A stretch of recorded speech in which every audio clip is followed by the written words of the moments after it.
जो दहशतवादी हल्ला झाला होता त्याच्याविषयी आता अजून माहिती पुढे येते आहे. जे 5 दहशतवादी होते त्याच्यापैकी 3 हे पाकिस्तानी होते आणि 2 हे एक भारतीय काश्मिरी होते.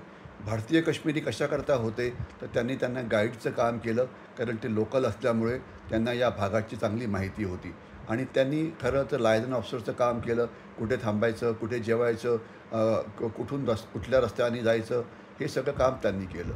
जे पाकिस्तानी दहशतवादी असतात ते अत्यंत कडवे असतात आणि म्हणून त्यांना पाकिस्तानला वाटतं की काश्मीरी दहशतवादी जर नुसते एकटेच लढले तर ते जेवढे पाहिजे तेवढे क्रूर नाही आणि ते जेवढा हिंसाचार पाहिजे तेवढा करू शकत नाही आणि ते फक्त सॉफ्ट टार्गेट याच्यावरतीच हल्ले करू शकतात.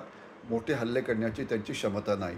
म्हणून पाकिस्तान नेहमी 40-50% जे दहशतवादी असतात ते पाकिस्तानमधून पाठवतात आणि त्याच्यामधले जे नेतृत्व करणारे असतात तर ते मात्र पाकिस्तानचे भूतपूर्व सैनिक असतात.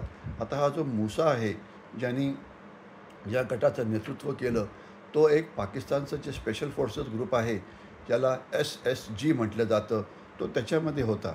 म्हणजे तो एक अत्यंत अनुभवी असा सैनिक होता आणि त्यांनी आपल्या अनुभवाच्या आधारामुळे केवढा हिंसाचार केला हे आपल्याला कळून येईल. तर म्हणजे हे जे स्पेशल फोर्सेसचे जवान असतात, SSGचे, त्यांना तिथे कॉन्ट्रॅक्टवरती बोलवलं जातं किंवा त्यांना मर्सिनरी म्हणजे भाडोत्री सैनिक म्हणून बोलवलं जातं आणि हा भाडोत्री सैनिक बनणं हा पाकिस्तानमध्ये एक अत्यंत मोठा उद्योगधंदा आहे.